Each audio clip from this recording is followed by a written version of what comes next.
अब हामी to sides of a line को बारे हेर्न गइरहेका छौं। अब यहाँनेरि सुरुमा यसको थ्योरी हेरौं, त्यसपछि अलिकति यसको कन्सेप्चुअल हेर्नुपर्छ। Let p x1 y1 and q x2 y2 be any two points on the line ax plus by plus c is equals to 0 हैन, join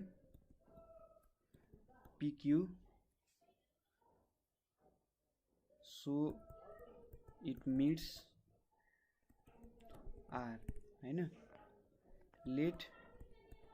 pr is to rq भनेको चाहिँ m is to n भयो हैन, र m is to n is positive if r divides pq internally and m is to n is negative if r divides pq externally। from section formula r भनेको कति हुन्छ त mx2 r is equals to mx2 plus nx1 by m plus n, अर्को my2 plus ny1 by m plus n, but r lies on line ax plus by plus c is equals to 0, hence r must satisfy the equation of the line. ठीक छ। So यो भनेको a mx2 plus nx1 by m plus n plus b my2 plus ny1 by m plus n plus c is equals to 0।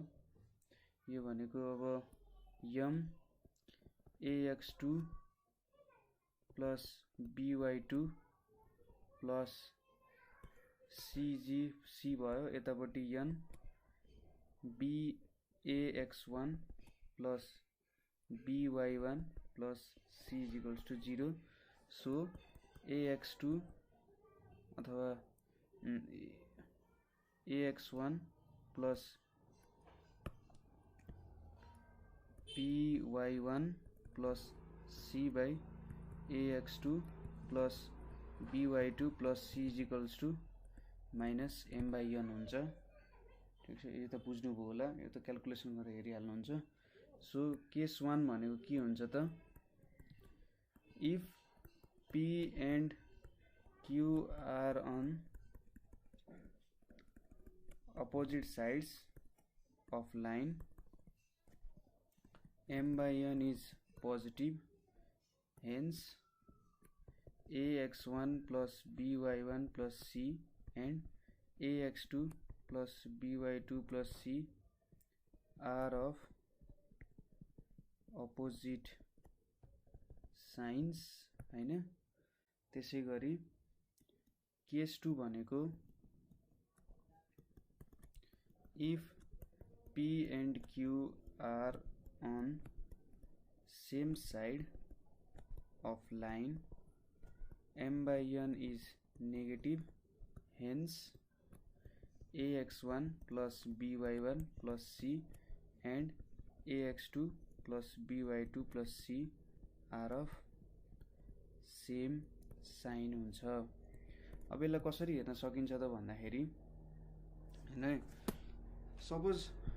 हामीले एउटा line लियौं, त्यसको equation भनेको चाहिँ यसको इक्वेसन भनेको चाहिँ ax plus by plus c equals to 0 छ। सपोज यो लाइनमा हामीले दुईटा पोइन्ट पार्यौं p र q, र त्यो पोइन्टलाई जोइन गर्दाखेरि त्यो ax plus by plus c equals to 0 line बन्यो भनेर सोच्दा पनि हुन्छ। अब सपोज हामीले के गर्यौं भन्दाखेरि एउटा r भन्ने पोइन्ट चाहिँ र्यान्डमली कतै राखेका छौं हैन। अब यसरी राखेका छौं कि त्यो pqr चाहिँ कोलिनियर हुन्छ, जे होस् तीनटै पोइन्ट चाहिँ एउटै लाइनमा पर्ने गरी राखेका छौं हैन। अब के हुन सक्छ त, r चाहिँ p र q को बीचमा पनि हुन सक्छ हैन, यसरी इन्टरनल्ली r ले डिवाइड गर्न सक्छ, अथवा r ले यसरी एक्सटर्नल्ली p र q लाई डिवाइड गर्न सक्छ। र यहाँ चाहिँ pr र rq को रेशियो भनेको m:n हुन्छ। इफ र यो स्टेटमेन्ट चाहिँ प्रुफमा देखिन्छ, if m:n is positive if r divides pq internally and m:n is negative if r divides pq externally भन्ने कुरा। अब सेक्सन फर्मुलाबाट हामीले के थाहा छ भनेको r is equals to mx2 plus nx1 by m plus n र my2 plus ny1 by m plus n, but r lies on the line, यो त यहाँ पनि पर्छ हैन। Hence r must satisfy the equation of line, यो satisfy गर्नुपर्छ। के आयो त, ax1 plus by1 plus c by ax2 plus by2 plus c is equals to minus m by n आएको छ। If p and q are on opposite sides भनेको के हो भन्दा, यो r ले चाहिँ यसलाई दुईटा ठाउँमा डिवाइड गरिदियो भने then m by n is positive हुन्छ, m बाई n को भ्यालु पोजिटिभ हुन्छ। हेन्स अब m बाई n पोजिटिभ भन्दा नेगेटिभ छ, सो यो दुईटाको भ्यालु चाहिँ के हुन्छ त, डिफ्रेन्ट साइनको आउँछ हैन। तर यदि सेम साइडमा छ भने, अथवा p र q सेम साइडमा छ, r ले चाहिँ एक्सटर्नल्ली डिवाइड गरिरहेछ भने इधरको साइन चाहिँ के हुन्छ त भन्दाखेरि m बाई n को साइन नेगेटिभ हुन्छ। हेन्स यो दुईटा चाहिँ सेम साइनको आउँछ। अब कसरी सेम साइन कसरी डिफ्रेन्ट साइनको आउला, यो अब हेरौँ हामी के हुन्छ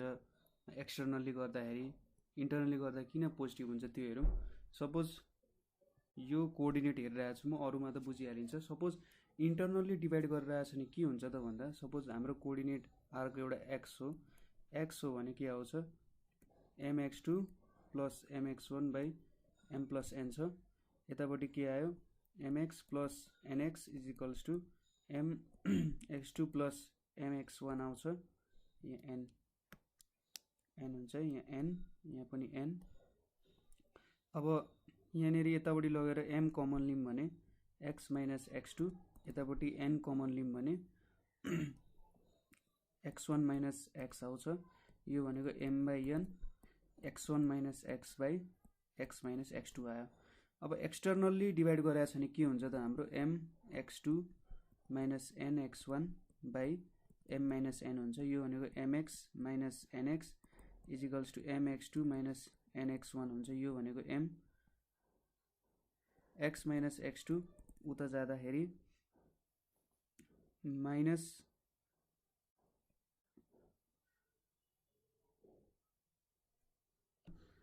m बाई n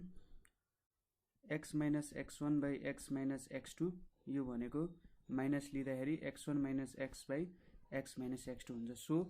यहाँनिर m बाई n नेगेटिभ आयो एक्सटर्नली डिभाइड गर्दाखेरि,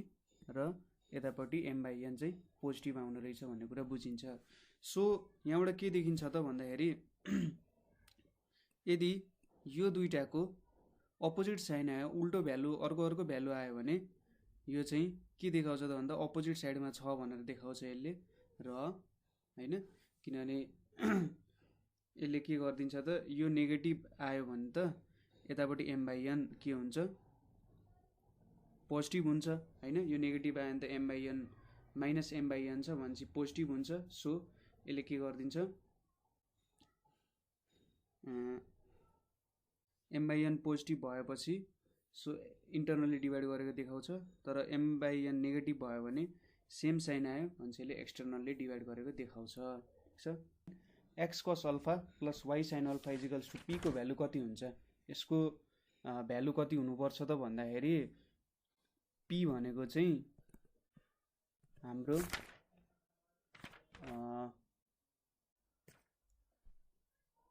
ax dash plus by dash plus c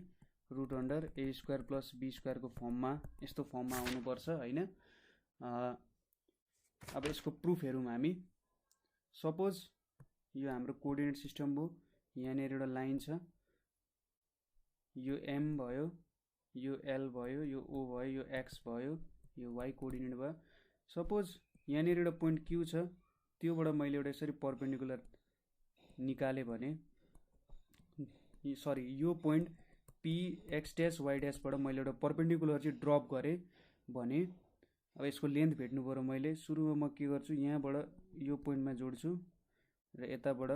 यो पोइन्टमा पनि जोड्छु। अब हाम्रो इक्वेसन के छ त ax plus by plus c is equals to 0 हाम्रो जेनरल इक्वेसन हो हैन। अब यसलाई मैले डबल इन्टरसेप्ट फर्ममा लेख्नु पर्यो भने ax plus by is equals to minus c हुन्छ, र x इज इक्वल्स टु के हुन्छ त minus c by a plus y is equals y by minus c by b is equals to 1 हुनुपर्छ। सो मेरो x इन्टरसेप्ट भनेको कति आउँछ माइनस c बाई a, र y इन्टरसेप्ट भनेको माइनस c बाई b आउँछ। सो यतापट्टिको coordinate भनेको के भयो त 0, माइनस c बाई b, यतापट्टि यो l को भनेको माइनस c बाई a, 0 भयो हैन। अब area of triangle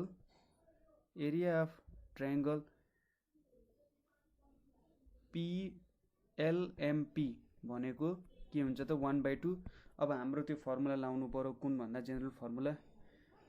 x1y2 minus x2y1 plus x2y3 minus x3y2 र x1y3 माइनस x3y1 फर्मुला हामीले एप्लाई गर्नु पर्यो। त्यो फर्मुला एप्लाई गर्दाखेरि के आउँछ त x dash 0 plus c by b plus minus c by a minus C by B Y dash र यतापट्टि 0 वाई ड्यास माइनस 0 आउँछ 1/2 यो भनेको C x dash by be plus C square AB plus C Y dash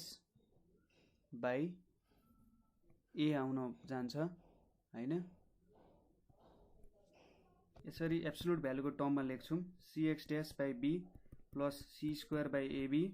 plus C Y dash by A. यहाँ सुरुमै लेखेको भए चाहिँ जो राम्रो हुन्थ्यो हैन। अब यहाँबाट सी बाई एबी कमन लिउँ भने मैले यतापट्टि मैले सी बाई एबी बाहिर निकाले भने यहाँ के रहन्छ त a x dash plus b Y dash plus c हैन। त्यसै गरी also area of triangle LMP भनेको चाहिँ 1/2 एलएम इन्टु पिक्यू हुन्छ 1/2 एलएम भनेको हाम्रो एलएम भनेको के छ त भन्दा एलएम भनेको हाम्रो बेस हो हैन। एलएम बेस छ पिक्यू हाम्रो परपेन्डिकुलर छ। सो यो भनेको कति आयो त 1/2 एलएम कसरी झिक्ने भन्दाखेरि 0 प्लस सी बाई ए को whole square plus minus C by B minus 0 को स्क्वायर र यतातिर पिक्यू छ 1/2 C by A C square by A square plus C square by B square यतापट्टि पिक्यू यो भनेको कति आयो 1/2। अब C square by A square B square common लिने भने के आउँछ त यहाँनेरि भन्दा यहाँनेरि B square plus A square आउँछ इन्टु पिक्यू हैन। सो अब दुईटा एरिया त सेम हो भनेपछि 1/2 C by AB AX dash plus BY dash plus C भनेको अब यो टर्मलाई बाहिर निकाल्दा नि के आउँछ 1/2 C by AB A square plus be square into PQ हैन। अब यो क्यान्सल भयो र 1/2 नि क्यान्सल भयो। अब पिक्यू भनेको त हाम्रो लेन्थ अफ परपेन्डिकुलर हो भनेपछि PQ is equals to length of perpendicular भनेको a x dash plus BY dash plus c divided by A square plus be square आउँछ। यसलाई होल लेख्दा पनि भयो त्यसपछि। सो यसरी लेन्थ अफ परपेन्डिकुलर चाहिँ निकाल्न सकिन्छ। तपाईहरु अब यो स्टेप कसरी आयो भन्ने कुरामा कन्फ्युज हुनु भने एकचोटी हेरौँ फेरि x1 y3 हुन्छ हैन। अब यहाँ हेर्नु है सपोज मैले यो ट्रायंगल बनाए यो px ड्यास y ड्यास यो 0, minus C by B C, 0 भयो। अब यो फर्मुला अनुसार x1 y2 भने चाहिँ x dash into minus C by B भयो हैन। यतापट्टि के भयो त x2 y1 भनेको 0 into y dash plus x2 y3 भनेको 0 इन्टु 0 हैन माइनस x3 y2 भनेको minus C by B into minus C by A plus. अब यहाँनेरि के हुन्छ त यहाँनेरिको हेरौँ भ्यालु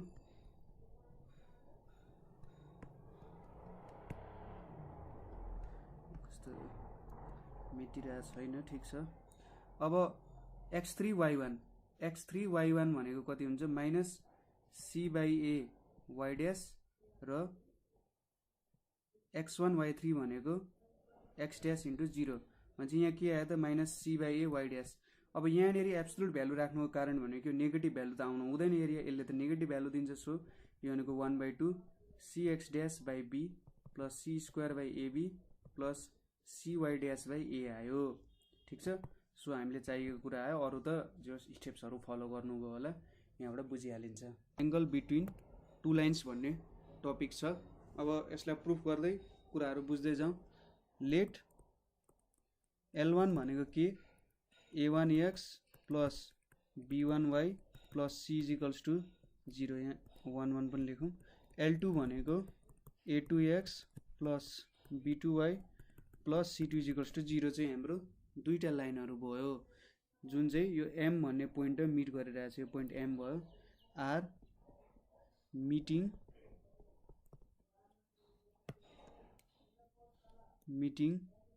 एट m m मा मिट भइरहेछ हैन र let b1 and b2 be lines bisecting L1 and L2 र b1 र b2 ले चाहिँ यसलाई बाइसेक्ट गरिरहेछ भन्नुको मतलब यो एंगल र यो एंगल इक्वल छ यतापट्टि यो एंगल र यो एंगल इक्वल छ हैन अब हामीलाई के थाहा छ भने सपोज मैले कुनै बाइसेक्टरमा एउटा पोइन्ट लिए र यहाँबाट यो लाइनमा परपेन्डिकुलर ताने यसरी परपेन्डिकुलर ताने यहाँबाट नि परपेन्डिकुलर ताने भने यो दुईटा लाइन इक्वल हुन्छ किन भन्दा यो दुईटा एंगल इक्वल छ हैन यो एंगल सेम भयो र अर्को एंगल के भयो त 90 डिग्री भयो एंगल साइड यो कुनै एक्जियमबाट भयो त परपेन्डिकुलर इक्वल छ यो एंगल इक्वल छ र एउटा साइड इक्वल भयो एएस एक्जियम एंगल साइड सायद त्यो पनि हुन्छ होला नभए एउटा एक्जियमबाट चाहिँ यो इक्वल हुन्छ हैन त्यो मिस्टेक भयो भने अर्को एक्जियमबाट राइट हुन्छ यो जस यो दुईटा साइड चाहिँ इक्वल हुन्छ so distance of L1 from distance of L1 हुन्छ त plus minus a1 x dash plus b1 y dash plus c1 by root under a1 square plus b1 square त्यसै गरी L2 फ्रम p भनेको कति हुन्छ त plus minus a2 x dash plus b2 y dash plus c2 भनेको a1 square plus b1 square अघि हामीले proof गर्यौं कि यो दुईटा परपेन्डिकुलरको लेन्थ इक्वल हुन्छ सो यसलाई हामीले a1 x dash plus b1 y dash plus c1 by यो भनेको a1 square plus b1 square is equals to plus minus लेखौं एउटा साइडमा लेखौं जुनै साइडमा लेखे नि हुन्छ a2 x dash b2 y dash plus c2 by a1 square plus b1 square अब यो बाइसेक्टर b1 मा पर्ने जुनै पोइन्टले पनि यसलाई सपोर्ट गर्छ यो फ्याक्टलाई x र y को भ्यालु जे भए पनि यसलाई सपोर्ट गर्छ नि सो यो चाहिँ एउटा आइडेन्टिटी जस्तो भयो so the equation is a1x plus b1y plus c1 by root under a1 square plus b1 square is equals to plus minus a2x plus b2y plus c2 भनेको चाहिँ root under a2 square plus b2 square हुन जान्छ हैन यो चाहिँ हाम्रो equation भयो अब हामीले के गर्नु पर्यो त to identify the bisector of angle where origin lies यो भन्नुको मतलब के सोधिरहेछ नि यसले हामीले कुन बाइसेक्टरको साइडतिर चाहिँ ओरिजिन भेटिन्छ त भनेर खोज्नु पर्ने छ भन्नाले अब यो एंगल भेट्यो भने अब यो एंगलको साइडमा बाइसेक्टर परिरहेछ कि यो एंगल लि भने यतापट्टितिर बाइसेक्टर परिरहेछ कि अब यतापट्टिको एंगल लि भने यो साइडतिर बाइसेक्टर परिरहेछ कि अब त्यो हेर्नु पर्ने हुन्छ त्यसको लागि in L1 a1x plus b1y plus c1 is equals to 0 and L2 a2x plus b2y plus c2 is equals to 0 हैन अब इक्वेसन यसरी लिनु पर्यो कि equation be so taken that c1 and c2 is positive हैन c1 र c2 positive हुनुपर्ने equation लिनु पर्यो र hence the coordinates of origin when substituted in equation will make L1 and L2 positive so C1 र C2 positive लियो भने यहाँ x र y को भ्यालु 0 0 हाल्नु हुन्छ पोजिटिभ हुन्छ C1 र C2 ठीक छ अब अर्को कुरा if